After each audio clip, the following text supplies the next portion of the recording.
All right, new at 10 o'clock tonight. Gone are the days when prisoners were given just bread and water. Now inmates get a variety of foods, and some of it very special. But for some, that's not good enough. And as Fox 13's investigative reporter Doug Smith is going to show you now, there is a food fight going on in Florida's prison system, and we could all end up paying for it. Behind prison walls, inmates don't have a lot of input. For the most part, they take what's given to them.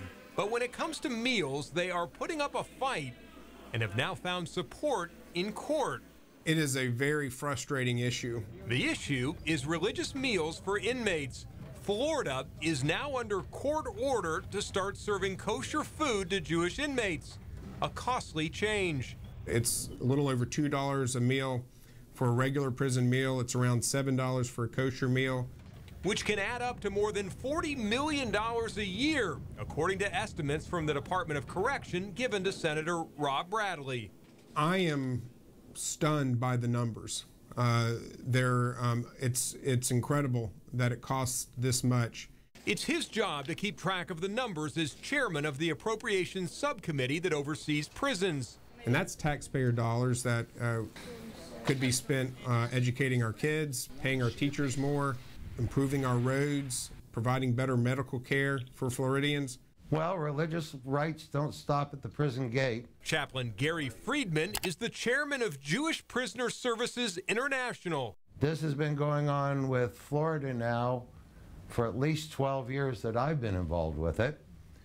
And it's gone back and forth and back and forth, and it's long overdue. Friedman lives in Seattle, Washington. He says his home state and a few dozen others have offered religious meals for years, and not just kosher. I'm concerned about the fact that we may find ourselves having to tailor meals to every single religious experience and taste. Which is exactly what's now happening. Then by that same token, we believe that they should offer the same accommodation to Muslim inmates and actually all inmates, regardless of their religious affiliation. Hassan Shibly says the Council on American-Islamic Relations has made this issue a priority in Florida in 2014. And the cost? The cost, I mean, frankly, it's something we can afford, I think, as a society to ensure that people are properly fed. So what is properly fed? For Muslim prisoners, the kind of meal they can eat is basically food which has been slaughtered properly with the name of God by a practicing Jew, Muslim, or Christian, and that doesn't include any pork in it.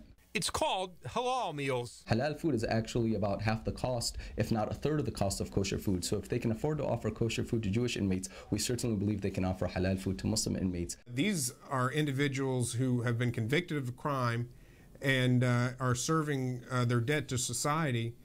And so this isn't supposed to be a spa hotel experience.